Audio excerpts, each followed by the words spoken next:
Good day, lions and lionesses. I am Okike Osisi of Barnabas Joshua, one of the aspirants for the office of the SGD president, and I will plead with you to join me at Minor Studios, where I will be live to discuss on my plans and aspirations for the union. I believe that the SGD president is a leader in the middle, making a reference to the Maxwell's 360-degree leader. His duty is to ensure that the persons above him, which is the school administration, actually see and understand the issues of the persons who are below, who are the students. So I intend to use this particular opportunity to ensure that we create a government that serves the students as much as, and ensure that the interests of the students are always presented properly and discussed well in the spheres of the school administration. It is now time for a government that won't only look at only students who reside in the Unec hostels, but equally pay attention to students who stay at the roadside, and equally pay attention to students who stay off campus, because it's no longer news that over 70% of our students don't stay in the hostel. So over 70% of our students stay off campus, and we equally need to start to make our plans as to how the union can equally work for them. So to that, I say my government is out here to start the process for the expansion of the back gates and the construction of the road that will lead students from Maryland into school, and equally create a shuttle system into campus to make it easier and freer for students to stay outside campus and reduce the stress students who stay outside campus pass through. So we are actually going to start the process of so many things, of which I've equally paid attention to two, which is going to come at top of my priority, which is the issue of light and water. Join me at Miners Corner, where I'm going to distill these two issues properly with you. Thank you very much.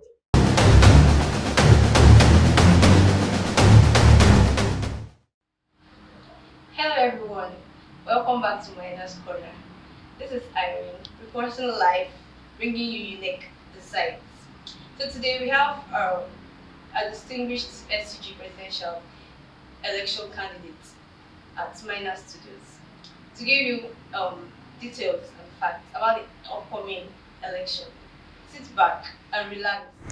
Okay, I'm Okike Osisi of Barnabas Joshua. I'm known as Bjten here on campus. The current Director General of the Space Club Bjten, and the former Vice President of the Space Club and former Public Relations Officer of the Space Law Club and Chairman Space Law Club Editorial Committee, former member SGG Savior Health Committee, and member SGG Welfare Committee. Thank you very much. Energy, wow. Okay. SCG presidential aspirant. Okay. We all know that you're vying for this position as president. So I would like to ask my first question. What motivated you to run for this position as the president? Okay, just like I was saying, I served in the SCG Welfare Committee. I think that kind of laid the foundation for my journey throughout the union politics so far. Something happened back then, or something that was recurring back then, is that we go in, we come up with programs, we put in effort to see whether or not we can actualize those programs, and we submit it to the then president. But the then president usually have his own priorities and stuff. So a good number of those programs were put under the table, and it dawned on me that if at all I really want to effect change in the union, that I have to come from the top, not running through other persons that might have their own agendas and visions. So that's why I'm running for SCG president today. That as you look at this thing that you want to put in place now, you became convinced that you have to be at the top for you. There's no way you can walk behind.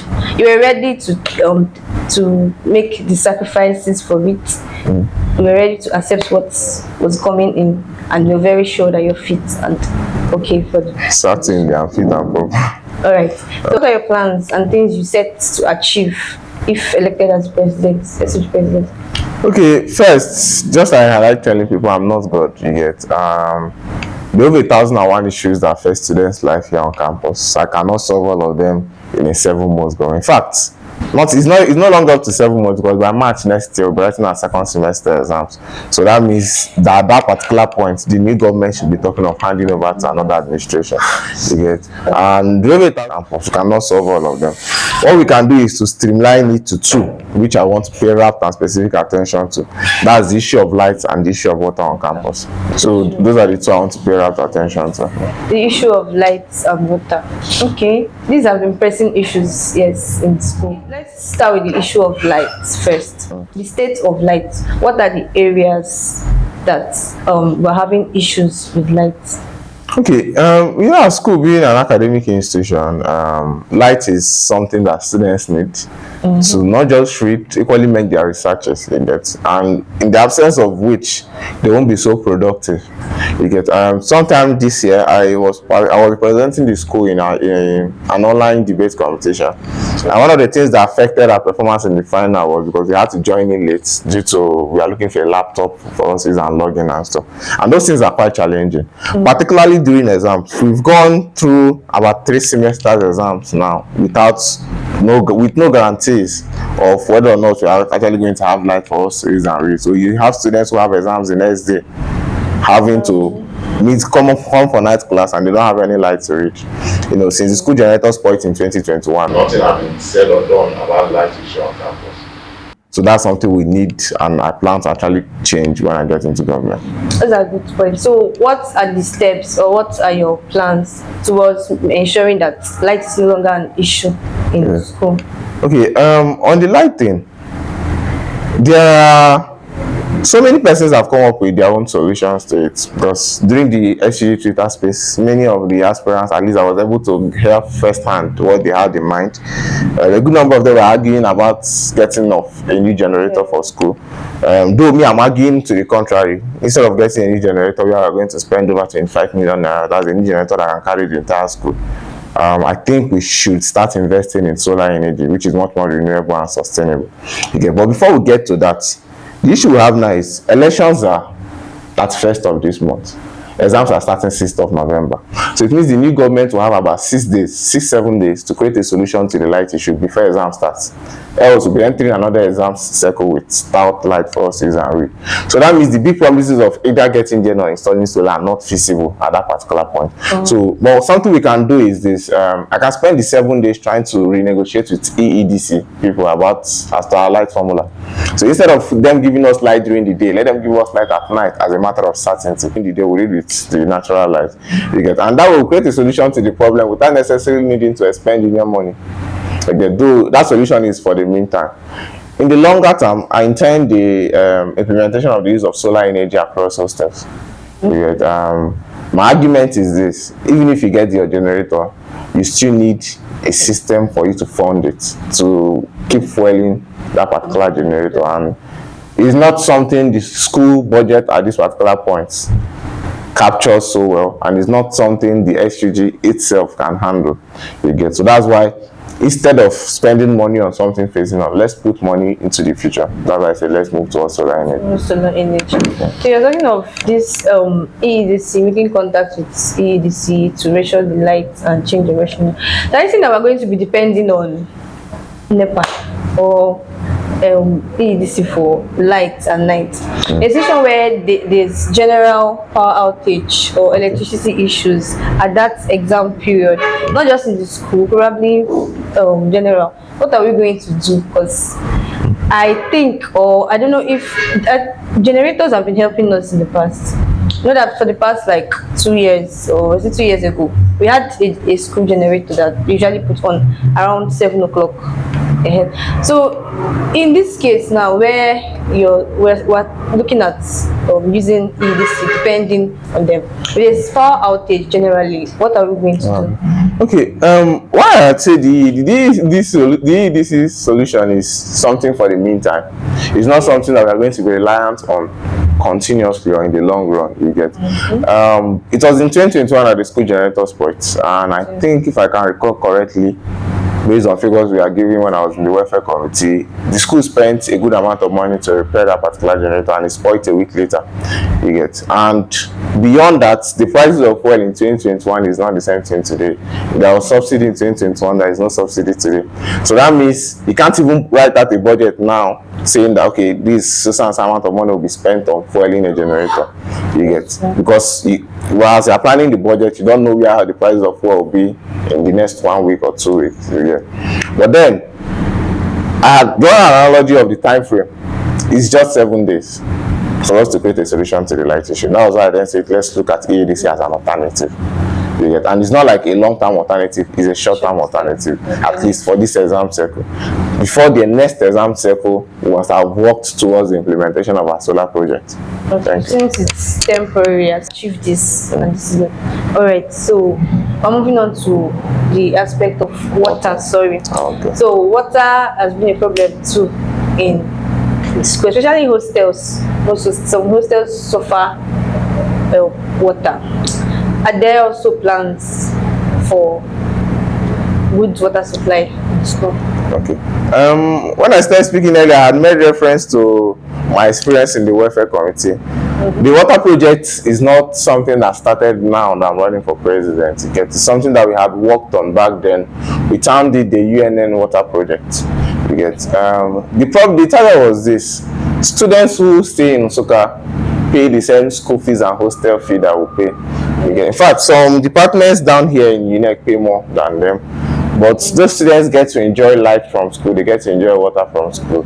But here in Unec, we are not giving those guarantees. The school is meant to deliver free water from tankers at specific number of days in a week. That hasn't been so frequent lately.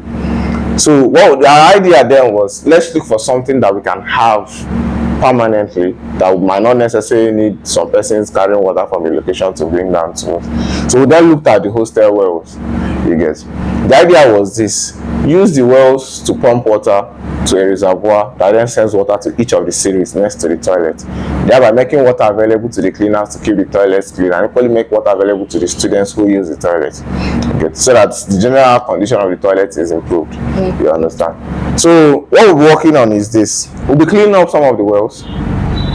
We'll be working on some other wells that are not so efficient to be constructing reservoirs across hostels, both in Unec and in old site UNTH.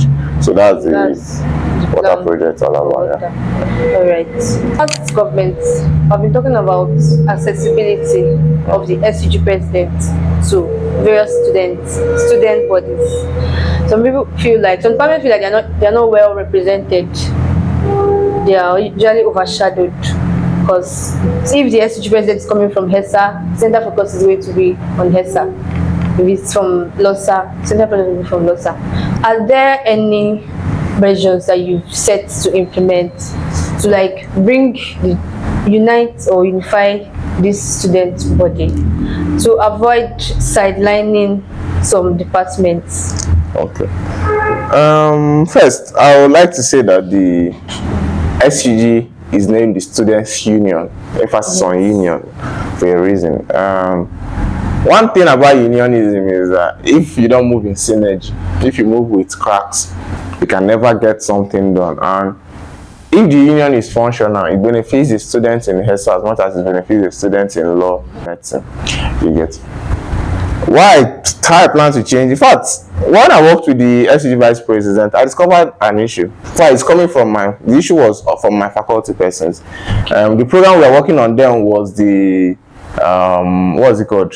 The SUG Save Your Health Anti-Malaria Summit, and I was part of the committee. In fact, I was the head of media and publicity for that particular program. And I reached out to so many persons in my faculty. Okay, this program is coming up. We want to do this. We want to share nets. All of them were like coming for my neck. What's our business? It's for HESA people. And so I was like, no. We put in a lot of work and effort to ensure that those materials are delivered to us. Then if we leave it up for persons from one particular aspect of the school, they're not the only ones that suffer malaria. It equally affects us as much as it affects them. So as much as might have felt disgruntled about how the union have been handled, it shouldn't mean that you should kind of withdraw yourself from the activities of the union. Down to what I'm going to do if I get into the government. My government is going to be an all-encompassing government. It's not going to be restricted to one faculty. You get the good thing is even my circle of friends is not restricted to one faculty. You understand? So I'm actually going to carry every single person along, which is why I've actually come up with an idea to do something when I get into government. Before we hand over, I want to carry out a one faculty, one project agenda for my government. So the idea is this: before we hand over the government, let there be a little seeming presence of the SUG in every single government. So whenever you walk in, you'll be like, okay, this particular stuff was done by the student union government. And something I intend to work on through that is the installation of solar, and at least a classroom in each faculty should get that particular solar project, so that students can easily go there for their night class. And when I'm looking at Koshari's physio hall, FBA hall, at least at these places, you see persons come from different faculties to actually be present there. And if they're actually getting something out of the SUG, they can actually know that the SUG is not something that belongs to a particular faculty, but to every single person. So that way there will be accessibility to different students. Okay. Speaking of this solar idea. We're back to that. Speaking of the solar idea, I don't know, well, I feel like in a case where you don't get approval from the Senate, because I don't know, but there's a possibility that the past government must have thought about it also. Okay. And yes, they want to do it, but the approval is the problem. Because in Unec, so many issues, so many things, people want to do things, but to get approval from the school, it's where the issue is. Okay. On the, I don't know, are you done with your question? Let's not be like cut you out. Okay, let me just finish. Okay. Then yes, where you don't get approval, what's your backup plan? Like, so it's not like the solar is the main and the only thing that you have to offer, or the only agenda. What's the backup? So, what's the backup? You know, something I like always telling people is the student union government is a government in the middle of two big persons or two big organizations. There is a school, there is a student. Yes. So that relationship should exist well for the two of them to exist, because without the school you won't have the students on campus, and without the students, it's actually the position of the student union government or the president to actually bend that particular gap. You get. Now, something that have repeatedly happened is the failure of probably the leaders to actually properly sell their ideas to the school. You get. The solar project I want to carry out saves the school a whole lot of headache. Are you getting me? Okay. One of them is if on the generator thing, it will save them the idea of spending money to buy fuel for the generator. Are you getting me? And I equally know that fathers at that particular level are equally reasonable persons and actually understand things well. In fact, that's how well you sell the project to them. It ends up being a project everybody is trying to carry out, not just something that the SUG is trying to carry out. You get. Ordinarily, provision of lights shouldn't even be the duty of the student union government. It should actually be the duty of the school to actually provide lights for students who stay in school. You get. But now we can't fold our hands as the SUG and say because the school have not done this, we must protest 1 million times until the school provides it. No, we equally look for solutions. I've taken lessons from how ASU approached things. When they introduced the issue of IPPIS, they didn't run to the federal government saying we don't agree with the IPPIS. They came with another plan, which was the UTAS, that's the University Transparency and Accountability System. So they're telling them, okay, we've actually understood your reason for bringing out the IPPIS, but due to our own uniqueness, we think the UTAS will serve us better. At least that's like another alternative. You get. So we've already understood the challenges the school is passing towards providing light for us. So we're not saying let's carry it out through the solar system. And something nice in it is I don't plan to use union money or the school money to carry out the project. You get. So I intend to partner organizations who assist us carry out this particular project. You understand? So it's not like something that takes up anything from the school. You get. So it's just like me putting myself out there to reach out to persons together with the committees I'm going to form to carry out particular thing, to reach out to persons to understand that students need this and they're coming into school to help us assist to put out that project. So I don't think the school is going to be a problem on that. Okay, let's just hope it's not be a problem. even if there's something else equally, the school is not one person. You get. The school is not one person, like a person. So the school is like a build up of so many persons, so many professors. You have the school senate, you have the vice chancellor, you have the people, like there are different stratas. I guess, and these are learned people. It's not like I'm going to be speaking with market people. No, no, no. These are persons whom are imparting knowledge into our lives every single day. And if I know anything today, it's actually based on the little drops of knowledge that actually put out to me. You get. So I don't see them seeing an opportunity that assists the school or helps the students and trying to turn a deaf eye to it. No. It's not going to happen. Because we've had cases of school hostel structure, especially boys hostel.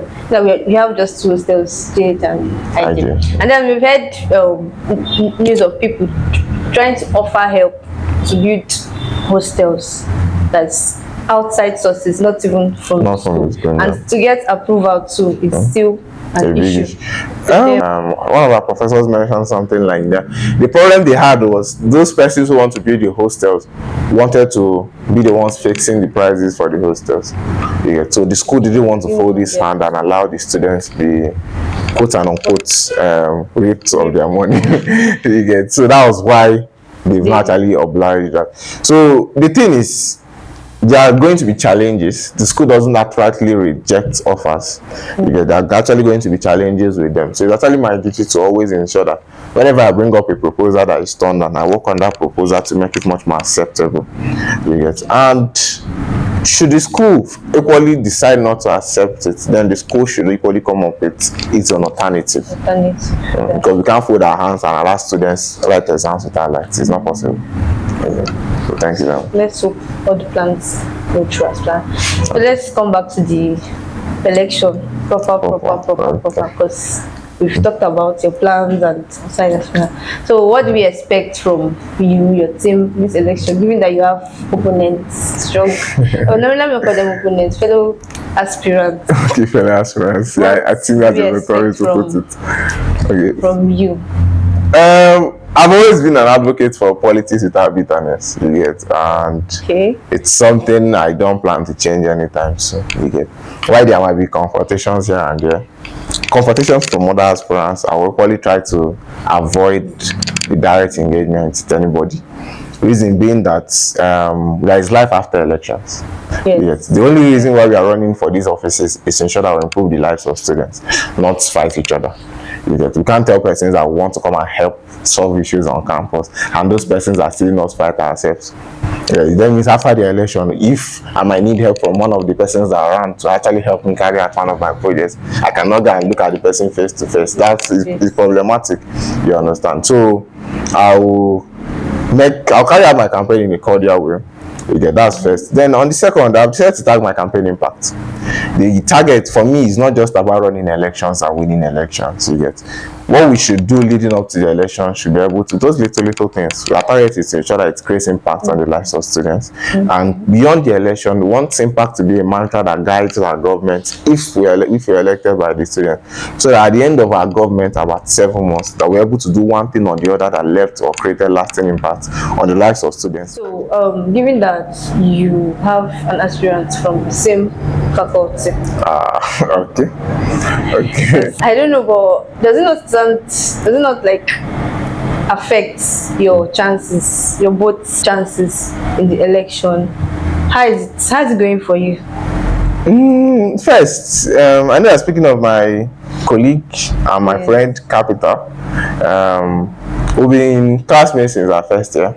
Yeah, and coincidentally, we both came from Soka. He was in post science while I was in tourism and archaeology. So there have been kind of a cordial relationship for a very long time. So the only thing we have is a difference in ideology and a difference in interests. You get. So that's why it was difficult for us to mend fences. I personally tried for my own end to see if we can bridge the gap before we push out. Okay. I think which was even one of the reasons why most persons got to know my candidacy later. But let's just say it didn't work out. Let's just say it didn't work out. So as to whether or not it affects our chances of winning the election, I think the election should go beyond the faculty level. You get. The individuals running for offices should be looked at. Their plans should be analyzed. How feasible the plans are should be raised. Those questions should be raised. And we should then decide that the person whom we are electing into the union are persons whom understand the issues, and they're equally ready to start solving them from day one, from the get-go. You get. I don't expect students to vote for me specifically because I'm from their faculty. Okay, so if that's the only reason, I'll plead with them to that they should vote for other candidates. You get. Reason being that after the elections are over, the faculty I'm coming from will no longer matter. What will matter at that point is whether I understand the issues that affect the students' lives and whether I can solve them. You get. That's assuming I win the election. You get. And on that, just like I gave you an example, I've already fixed my plans on a time frame. You understand? Elections are this month, exams are starting 6th of November. So I already understand that we have 7 days to create a solution to the night issue. You get. In the longer run, I already know we'll be handed over by March. So that's why I'm going to use November, December to reach out to our prospective partners. So by January, they already have us in their plan. So I've already fixed all those things on a time frame. You get. So for me, it's no longer a faculty thing. You get. But even if we look at it from the faculty angle, I'm the official candidate of the Law Students Association. But outside that, I equally respect the candidacy of my brother. Is a victory capital. Okay. So I feel like is it not creating a division in the faculty? Because this is a general student election right now, and personally, on a personal level, the faculty differences are not even supposed to matter. But bringing it down to the students and those that will vote for you now, they might want to go in unison for one person in this faculty. As in, the number of people you get from each faculty gives you higher chances of winning. So the division between you and your colleague would actually reduce. And my friend and brother. That's good. Your friend and your brother. I don't know your plans with other faculties. If you have solid plans with them. Okay. The thing is, one thing we've done wrong over the years is the fact that we've used faculties as a political party. And it's something even the school frowns at. You get me? So now, moving beyond that, we have 4 candidates on the election. And one of the candidates is coming from the biggest faculty in school. You get? And we equally entered there to get votes from there. The good thing between I and my brother is that we are 2 persons of distinct personalities. So persons should have understood the 2 of us well and can actually weigh whom in their opinion falls within their own ideologies too. So let it actually be a kind of a check as to the general view of students as to how the union should be handled. So I don't see anything wrong in that particular aspect. But if it's about how we plan to win the elections, we get votes from everywhere. Thank you. Votes will eventually come. The main thing is the main candidate. The main candidate, of course. So a quick one. We're going to be doing a very quick trivia game right now. I'll be asking just a few questions about our school.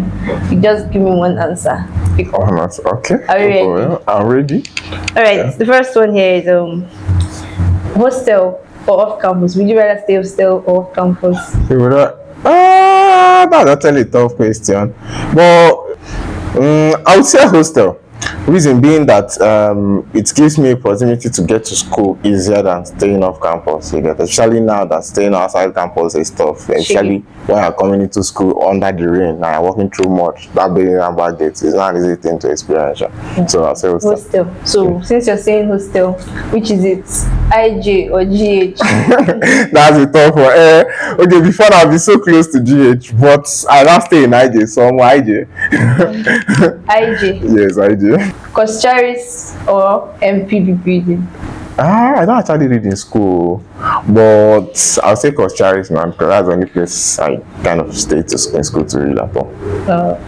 Okay. And finally, which of these food places will you go to? Ref or Cash? Okay, Cash is for big boys now. Obviously not a campus big boy, so I'll say old ref. So old ref. Okay, I'm talking because you're not a campus big boy. I don't know. I don't have the money. If you're a big boy, you're a campus big boy. I'll go for Cash. If I was, that's ifs and buts, maybe you get. But now in reality, I prefer old ref because that's what I can afford. Quality service, food services. Quality food service, obviously now Cash will have more quality than food services, old ref. right. But now old ref is more like a community. You get, they can find it easier to let person. Some person who are there to charge their phones and read, you get, and cash where they are loud music. And, well, it's not bad, but I prefer older. All right, thank you very much. That will be the end. But before we wrap it up here, let me just show this very last Question. simple small question. So, if you were not running for this position or contesting in this election, which of the presidential aspirants will you actually want to or pick? That's a very tough one. That's a very, very tough one. It's a tough case. The thing is, all the candidates who are running, all the aspirants who are contesting or who have shown interest to contest are very close to me. You get. Capital is my brother and we are equally classmates. Prince AG was on my team when I ran for PRO, so like he's somebody so close to me and he helped me greatly back then. And Okewa has been my friend right from when he contested, because we contested in that same election set. I was running for PRO, he was running for financial secretary. So from that period, we kind of had a very close relationship. So it's actually difficult for me to say I'm going to pick this person over the other person, because there's no how to pick and it won't feel bad or sound bad to those other person. Okay, so personal knowledge aside, okay, like personal relationship aside. Okay, I'm going to look at it from a point of ideology. Okay. I think Okewa have my pick for a simple reason, being that well, after the Twitter space, kind of heard all the aspirants who are running. He came up with some of his plans that, in my opinion, are kind of weak yet, because when he was asked as to how he plans to implement it, he says he's going to put it on his budget for the school. I know the school budget cannot buy a generator for every single hostel, but the idea of a decentralized generating system is not bad. But I prefer the solar instead of the generator and stuff. So if there is somebody that our ideologies come a little closer, it will be him, than the other two candidates. So I'll say okay. All right. Nice. Thank you very much. So that brings us to the end. But before we go, do you have any final words for Unec as a whole, Unec students, SCG, everybody? Well, what I can say is this: elections are here again, so it offers us an opportunity for us to create change that we endeavor or we desire. You get the idea of always complaining about how things are not working out in school should be a thing of the past. We should ask ourselves now is how can we get things done and get things well. You get? So I'll conclude with a plea. Even if I've not been able to convince you to vote for me, you get, I'll plead with you that you should vote for the best candidate on the ballot, even if it's not me. So that at the end of the day, we should equally know that the person who wins the election, whatever faculty is coming from, whatever tribe is coming from, whatever nativity is coming from, what he does in government or fails to do affects the two of us equally. So I'll make a plea, vote for the best candidate on the ballot, even if it's not me. But outside that, join the impact movement. Let's create impact together. I am Okike Osisi of Barnabas Joshua, Bjten. Thank you. Thank you.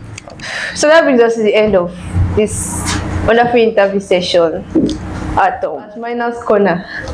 Thank you very much.